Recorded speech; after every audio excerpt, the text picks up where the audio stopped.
Hello friends, welcome to my channel excellent coaching. Block 4 का unit 3 पढ़ेंगे आज, theoretical approaches to problem solving. इसमें हमने कुछ अप्रोचेस पढ़नी है, जिसमें ट्रेडिशनल अप्रोच है, जेस्टॉल्ट अप्रोच है, उसके बाद इंफॉर्मेशन प्रोसेसिंग और कंप्यूटर सिमुलेशन अप्रोच है, जिसमें कंप्यूटर किस तरीके से प्रॉब्लम सॉल्व करता है उसके बारे में बात करी है।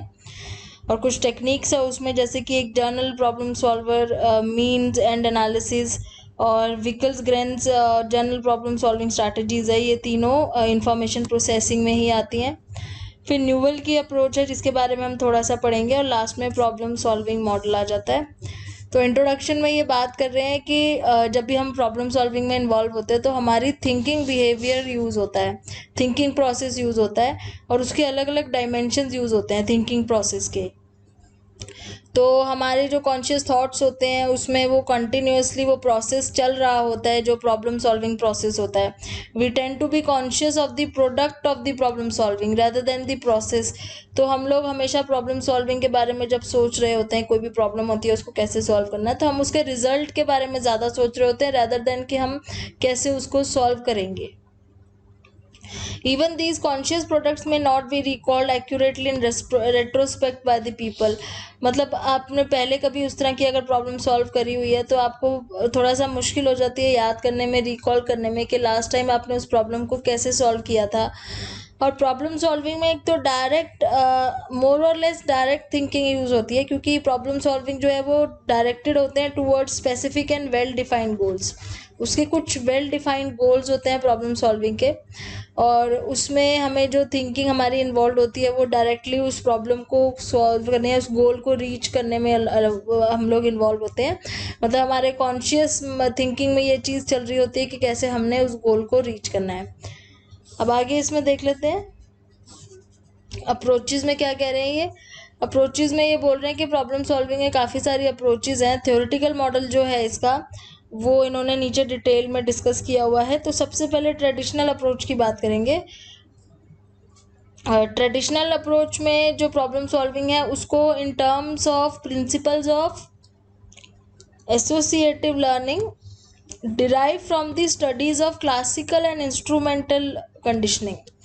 मतलब जो ट्रेडिशनल अप्रोच ये कह रही है कि हमारी जो प्रॉब्लम सॉल्विंग है वो हमारी एसोसिएटिव लर्निंग के थ्रू होती है, और इसमें क्लासिकल कंडीशनिंग और इंस्ट्रूमेंटल कंडीशनिंग की प्रिंसिपल्स को यूज़ किया गया है।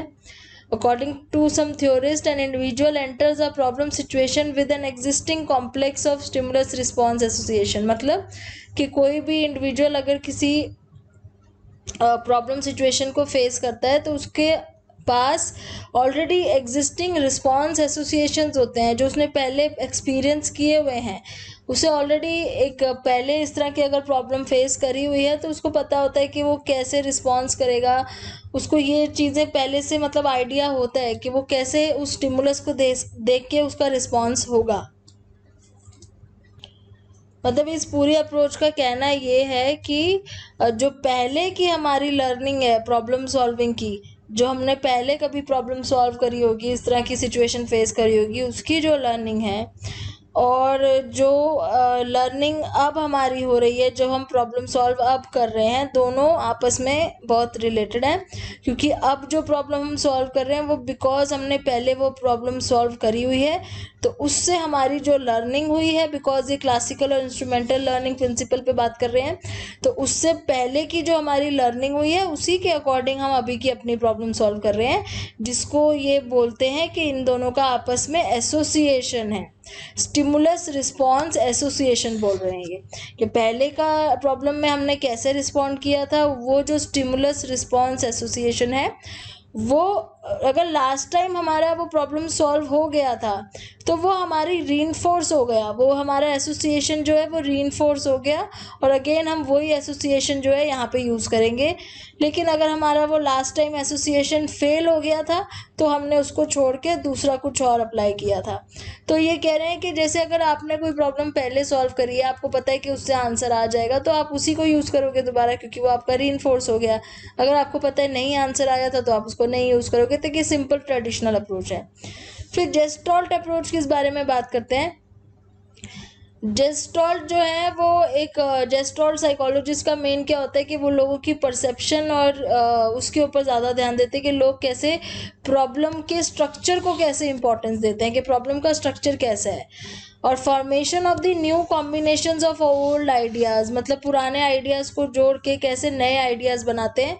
इसमें जैसे कोलर का एक एक्सपेरिमेंट हमने पहले पढ़ा था कि कोलर ने किया था, जो उन्होंने अपनी बुक में भी मेंशन किया है, द मेंटालिटी ऑफ एप्स में।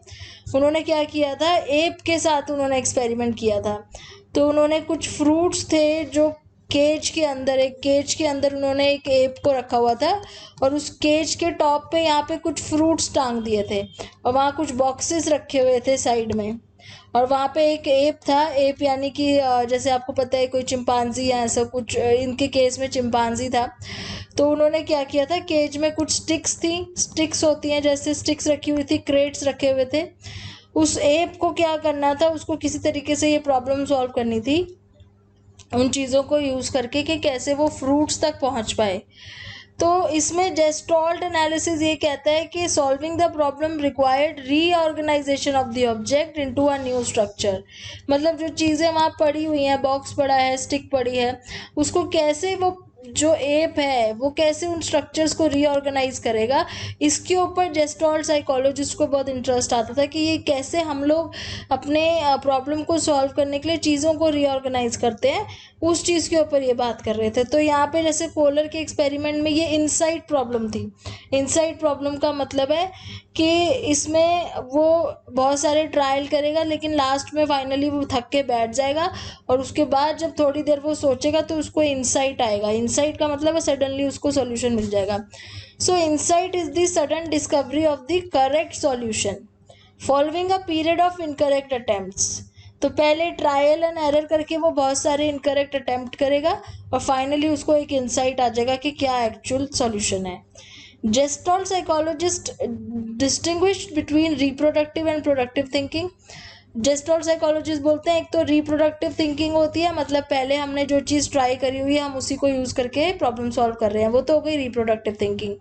दूसरी होती है प्रोडक्टिव थिंकिंग, जिसमें हम नया कुछ करते हैं, जिसमें हम इंसाइट और क्रिएटिविटी दिखाते हैं कि हमने कुछ नया अप्लाई किया जो हमने पहले नहीं किया था। जैसे ये वाली प्रॉब्लम है 9 डॉट्स वाली, ये जो 9 डॉट्स आपको दिख रही हैं, इसमें आपको इन 9 डॉट्स को कनेक्ट करना है विद जस्ट 4 स्ट्रेट लाइन। सिर्फ 4 स्ट्रेट लाइन यूज कर सकते हो आप, लेकिन आपको पूरे 9 डॉट्स को आपस में कनेक्ट करना है।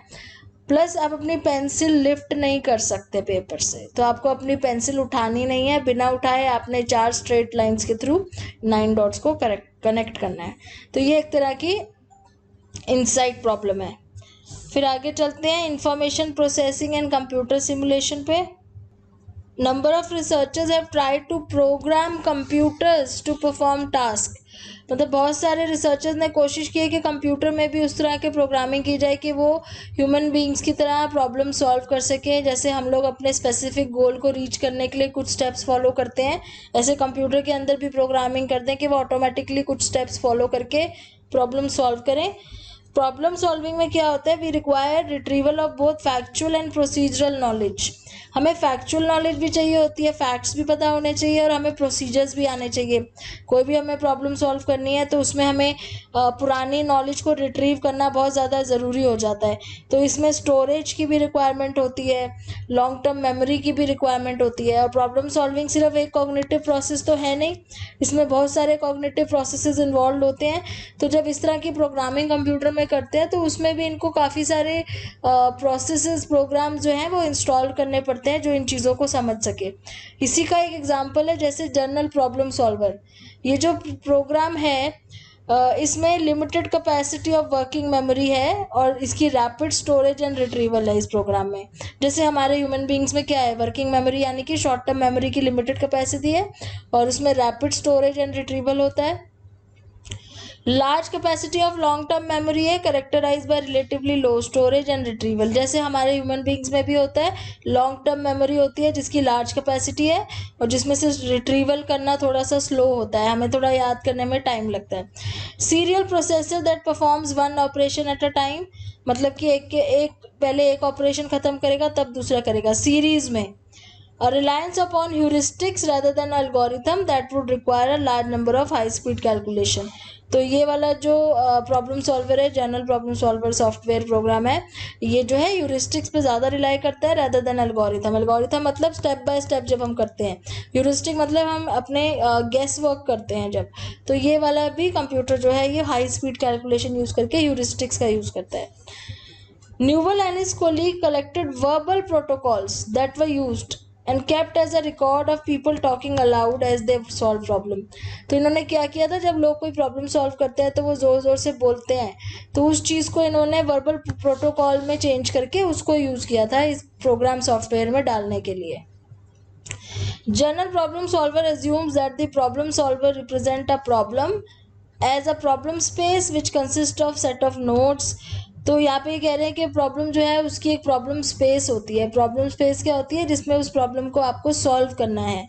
और प्रॉब्लम सॉल्वर क्या करता है, वो इनिशियल स्टेट ऑफ नॉलेज लेकर, मतलब अपनी नॉलेज को लेके इनिशियल स्टेट से गोल स्टेट पे पहुंचता है.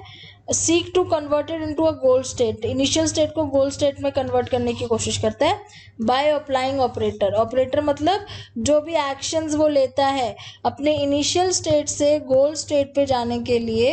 इनिशियल स्टेट को नॉलेज भी बोला हुआ है क्योंकि यहाँ पे वो अपनी नॉलेज का यूज़ करता है. गोल स्टेट को बोला हुआ है बाय अप्लाइंग ऑपरेटर. ऑपरेटर मतलब जो भी वो एक्शन अप्लाई करके अपने गोल स्टेट पे पहुँचता है वो हो गए ऑपरेटर. अब फिर आते हैं means and analysis. Means and analysis भी एक इसी तरह की टेक्निक है जिसमें हमें अपने पहले हमें पता होता है कि गोल क्या है, तो सबसे पहले हम गोल सेटअप करते हैं और हम ये देखते हैं कि हमारी इनिशियल स्टेट और गोल स्टेट में क्या डिफरेंस है. फिर हम एक मेथड ऐसा ढूंढते हैं जिसमें हम ये डिफरेंस कम कर सकें, हम अपने इनिशियल स्टेट और गोल स्टेट का जो फ़र्क है वो कम कर सकें. देन वी सेट अ सब गोल, फिर हम छोटे छोटे गोल्स बनाते हैं. उन छोटे छोटे गोल्स को अचीव करते करते हम अपने इनिशियल स्टेट से फाइनल स्टेट पे पहुंच जाते हैं, जिसको हम मीन्स एंड एनालिसिस बोलते हैं. जैसे इन्होंने एग्जांपल यहाँ आपको मैथमेटिकल प्रॉब्लम का दिया हुआ है जिसमें हमें ये प्रूव करना होता है कि line A D is equal to B C, मतलब ये वाली जो लाइन है ये इसके बराबर है बी सी के. तो इसको हम अलग अलग स्टेप्स में प्रूव करने की कोशिश करते हैं. तो ये आपकी मैथमेटिकल प्रॉब्लम है. तो ये आपको विजुअल फॉर्म में आपको पता है कि वो क्या है, गोल क्या है, फिर आपको इसके सब गोल्स बनाने होते हैं. सब गोल्स इसमें क्या होते हैं, जैसे कि जिन लोगों ने ट्रिग्नोमेट्री वगैरह पढ़ी हुई है उसमें हमने ये सीखा था कि पहले हमको ये प्रूव करना होता है कि जो ट्राइंगल्स है वो इक्विवेलेंट है, क्योंकि वो ट्राइंगल्स जब इक्विवेलेंट हो जाते हैं, इक्वल साइड्स या इक्वल एंगल्स के, तो उनके साइड्स इक्वल हो जाते हैं. तो इस तरीके से स्टेप बाय स्टेप हम ये करते हैं. फिर आ जाता है Wickelgren's general solving problem strategies. तो इनका व्यू ये था कि problem solving is based on information processing theory such as GPS, general problem solver. और इनके व्यू के अकॉर्डिंग प्रॉब्लम में 3 टाइप ऑफ इंफॉर्मेशन ज़रूरी है. एक तो statement of the initial state, description of the goal state and description of the set of operation and transformation. तो initial state पता होना चाहिए, गोल स्टेट पता होना चाहिए और ये भी पता होना चाहिए कि हमें कौन कौन से स्टेप्स लेने हैं एक स्टेट से दूसरी स्टेट पे पहुंचने के लिए. A solution can be defined as a sequence of state or actions which helps to present a diagram. तो सॉल्यूशन को ये डिफाइन कर रहे हैं as a sequence of state और actions which helps to represent in a diagram called state action tree. तो एक tree की तरह ये दिखा रहे हैं कि एक जैसे ट्री में क्या होता है, एक ट्री के काफ़ी सारे ब्रांचेस होते हैं, वो सारे आपके ऑपरेटर्स हैं. ब्रांचेस मतलब ऑपरेटर्स हैं कि आप कौन कौन से रास्ते ले सकते हो. आप अपनी प्रॉब्लम को सॉल्व करने के लिए आप कोई भी एक ब्रांच पकड़ के अपने सॉल्यूशन तक पहुंच सकते हो. तो इसको स्टेट एक्शन ट्री की तरह ये ले रहे हैं. ब्रांचेस जो हैं वो पॉसिबिलिटीज़ हैं कि अगर हम यहाँ जाएंगे तो हमारा सॉल्यूशन ये आएगा, इधर जाएंगे तो सॉल्यूशन ये आएगा. तो ब्रांचेस एक तरीके की पॉसिबिलिटीज़ हैं जो हमारे एक्शंस पे डिपेंड करती हैं. The branches on the tree represent possible actions that could be made at a particular state of knowledge. तो जैसे हमारी नॉलेज होगी उस पर्टिकुलर नॉलेज के बेस पे हम एक्शन लेंगे, या तो हम इधर जाएंगे या इधर जाएंगे, या हमारे पास इतने सारे ऑप्शंस हैं, कोई भी ट्री की किसी भी ब्रांच की तरफ हम जा सकते हैं. ये स्कीमेटिक ट्री है. स्कीमेटिक ट्री ये दिखाने के लिए है कि किसी भी प्रॉब्लम के बहुत सारे ऑप्शंस होते हैं, लेकिन हमें क्या चूज़ करना है, हमें वो चूज़ करना है जो हमारे गोल की तरफ ले जाए. क्योंकि अलग अलग ऑप्शंस अलग अलग जगह लेके जाते हैं, लेकिन हमारा पर्पस है हमें सही आंसर चूज करना है जो हमारे गोल की तरफ ले जाए। तो सक्सेसिव मेकिंग ऑफ चॉइसेस, हमें वो चॉइस, हमारी जो चॉइसेस मेकिंग वाला जो एक्शन है वो हमारा रिपीट होता रहेगा जब तक हम उस पर्टिकुलर सॉल्यूशन पे नहीं पहुंच जाते। So Vickers Green argues that there are 7 general problem solving techniques for searching straight action tree। तो ये जनरल प्रॉब्लम सॉल्विंग टेक्निक्स इन्होंने बताई हैं, 7 टाइप्स की हैं। पहला है इन्फ्रेंस। इन्फ्रेंस का मतलब deducing from explicitly stated goals given operation stated in the problem, मतलब जो आपको गोल्स दिए हुए हैं, जो प्रॉब्लम है उसी में से आपने डिड्यूस करना है कि सॉल्यूशन क्या हो सकता है। दूसरा है classification of action sequence, organizing possible sequences of action, आप क्या क्या एक्शन लोगे उसको एक पॉसिबल सीक्वेंस में ऑर्गेनाइज करो। Then state evaluation and hill climbing. State evaluation मतलब defining a quantitative evaluation function, मतलब आप कैसे कैलकुलेट करोगे ऑल पॉसिबल प्रॉब्लम स्टेट्स को, आप कैसे कैलकुलेट करोगे और कौन सा एक्शन आप लोगे, कैसे इवैल्यूएट करोगे कि आपका कौन सा पाथ सबसे क्लोजेस्ट है आपके गोल की तरफ। सब गोल्स मतलब अपने गोल को आप छोटे छोटे गोल्स में ब्रेक डाउन करोगे जिससे आपको सिंपल लगेगा कि आपको बड़े गोल तक जाने में इतना मुश्किल नहीं आएगी। कॉन्ट्राडिक्शन मीन्स क्योंकि उसमें बहुत सारी इनकन्सिस्टेंसीज भी होंगी, अलग अलग पॉसिबिलिटीज़ में कुछ काम करेंगी कुछ नहीं करेंगी, तो कुछ चीज़ें कॉन्ट्राडिक्ट भी करेंगी, लेकिन हमें ये देखना है कि कौन सी चीज़ है जो हमारे गोल की तरफ हमें लेके जा रही है। वर्किंग बैकवर्ड भी एक तरीका होता है जिसमें हम गोल स्टेट से इनिशियल स्टेट की तरफ जाते हैं। And finding relation between problems के बीच में, मतलब कोई नई प्रॉब्लम हमने देखी और हमने पुरानी ऐसी कोई सॉल्व करी थी, तो दोनों के बीच में क्या रिलेशन है। तो these are the strategies. Now coming to Newell's approach. Newell भी यही कह रहे हैं कि प्रॉब्लम सॉल्व करने के बहुत सारे तरीके होते हैं। चाहे आप एक मेज़ का एग्जांपल ले लो, आपको पता है कि उस मेज़ के आप सेंटर में से बाहर जाना चाहते हो, बाहर जाने के कई सारे रास्ते हो सकते हैं, लेकिन आपको एग्जैक्टली ढूंढना पड़ेगा रास्ता। तो आप अलग अलग पॉसिबल जो है उसमें कोशिश करते हो पाथ लेके ढूंढने की, कभी लेफ्ट जाते हो कभी राइट जाते हो, तो बहुत सारे पॉसिबल सॉल्यूशंस हो सकते हैं किसी भी प्रॉब्लम को सॉल्व करने के। तो ये न्यूवेल कहते हैं जिसमें से only some of which will lead to the centre, तो कुछ ऐसे होंगे जो आपको सेंटर तक ले जाएंगे, कुछ होंगे जो आपको बाहर तक ले जाएंगे।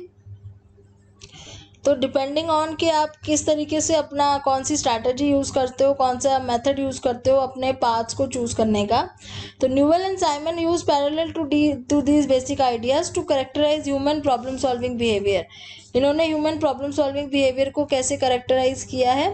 दे suggest that the objective structure of a problem can be characterized as, जो प्रॉब्लम स्ट्रक्चर है उसको ये करेक्टराइज कर रहे हैं as a set of states. Set of states है मतलब उसमें एक इनिशियल स्टेट है, एक इंटरमीडिएट स्टेट है, एक गोल स्टेट है। इनिशियल स्टेट क्या है, जहाँ पे आप प्रॉब्लम की स्टार्टिंग में जहाँ खड़े हो, सपोज ये मेज़ है, आप इसके बाहर खड़े हो और आपको सेंटर तक पहुंचना है। इस तरीके से ये मेज़ बनी हुई है जिसमें काफ़ी सारे रास्ते हैं, आपको सेंटर तक पहुंचना है। तो ये आपकी इनिशियल स्टेट हो गई। इंटरमीडिएट स्टेट मतलब आप उसमें अंदर जाते हो और चलना शुरू करते हो धीरे धीरे, वो हो गई इंटरमीडिएट स्टेज। और गोल स्टेट हो गई जब आप उसकी सेंटर तक पहुंच जाते हो। तो इस तरीके से इन्होंने बोला है कि किसी भी प्रॉब्लम स्ट्रक्चर के बहुत सारे स्टेट्स होते हैं, बहुत सारे पाथ होते हैं, और यही पाथ हैं जो अलग अलग, कभी लेफ्ट जा रहे हो कभी राइट जा रहे हो, ये जो अलग अलग पाथ हैं वो प्रॉब्लम स्पेस को एब्स्ट्रैक्ट बनाते हैं। एब्स्ट्रैक्ट मतलब इमेजिनरी, आपको बहुत सारी चीज़ें इमेजिन करके जाना पड़ता है, सोच के जाना पड़ता है। तो यही जो अलग अलग पाथ हैं उसको प्रॉब्लम स्पेस को एब्स्ट्रैक्ट स्ट्रक्चर देते हैं। So summary of problem space hypothesis. Problem in any given problem there are large number of alternative path. यहाँ पे बोल रहे हैं किसी भी प्रॉब्लम में बहुत सारे पाथ होते हैं। आप इनिशियल स्टेट से गोल स्टेट पर जाते हो। Such states, total of such states are generated by the legal operator is called basic problem space. तो जो भी आप अपने ऑल्टरनेटिव पाथ यूज कर रहे हो एक स्टेट से दूसरे स्टेट पे जाने के लिए, उस स्टेट को हम बोलते हैं basic problem space. People's problem solving behavior can be viewed as the production of knowledge state by application of mental operators। तो जब हम प्रॉब्लम सॉल्व करते हैं तो उसको बोला जाता है प्रोडक्शन ऑफ नॉलेज स्टेट, और जो हमारे स्टेप्स हम यूज़ करते हैं उनको बोलते हैं एप्लीकेशन ऑफ मेंटल ऑपरेटर्स। ये टर्मिनोलॉजी है जो हाइपोथेसिस है, प्रॉब्लम स्पेस हाइपोथेसिस, उसको डिफाइन करने के लिए। मेंटल ऑपरेटर्स क्या है? जो हमारे मूव्स हैं, जो हम मूव्स मतलब जो हम स्टेप्स लेते हैं। People use their knowledge and heuristic method, तो हम अपनी नॉलेज यूज करते हैं प्रॉब्लम स्पेस में और ह्यूरिस्टिक मेथड का यूज करते हैं। All of these processes occur with in the limit of a particular cognitive system, तो हमारी वर्किंग मेमोरी काम करती है इसमें, लेकिन उसकी भी एक स्पीड लिमिटेशन है, हमें कुछ चीज़ें लॉन्ग टर्म मेमोरी से भी लेके आनी पड़ती है। तो ये सारी चीज़ें बना मिला के आपका बनता है प्रॉब्लम स्पेस हाइपोथेसिस। अब इसके बाद हम नेक्स्ट यूनिट स्टार्ट करेंगे। Thanks for watching.